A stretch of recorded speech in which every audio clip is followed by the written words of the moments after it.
Қайырлы күн, құрметті оқырмандар және әлеуметтік желі қолданушылары. Иван Шухов атындағы орталық қалалық кітапхана әдебиеттің қаймақ-айдарын жалғастырады. Бүгін сіздердің назарларыңызға Ришат Нуридің «Беймаза бозторғай» романын ұсынамыз. Бұл романда Фариде мен Кимранның махаббат баяны. Ерте жетім қалған Фариде қатаң тәрбие алғанына қарамастан еркін, ақылды, әрі сұлу болып өседі. Сол себепті оны бәрі де беймаза бозторғай деп атап кеткенді. Мектепте мұғалімдеріне, үйден ағаш әпкелеріне еркелеп өскен Кимранға ғашық болады. Ол да қызды ұнатып қалады.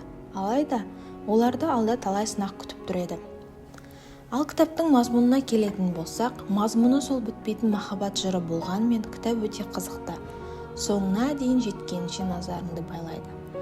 Басты кейіпкерлердің сезімдерін нағыз махаббат дерсің. Неге десеңіз, кейіпкердің бірі екіншісіне сезімі бар екенін мойындай алмай, өштесіп жүретін тұсы ұқсастау келеді.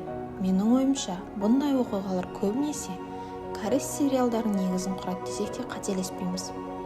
Араларындағы ерекшеліктерге келетін болсақ, Фариде жүрек мәселесіне аңғалдығы болар. Бірақ сол аңғалдық ақ жүрегінің арқасында өмірдің жіберген сынақтарын мойымай өтуіне себеп болады. Фариде мен Кимран махаббат баяны уақыт өте алшақтамай, керісінше нығая түседі. Оқысаңыз көңіліңізден шығатыны сөзсіз. Оқиғаның басты мәселесіне қарасақ, көп кереғарлық адамдардың бір-бірімен ашық сөйлеспеуінен туындауына алып келеді.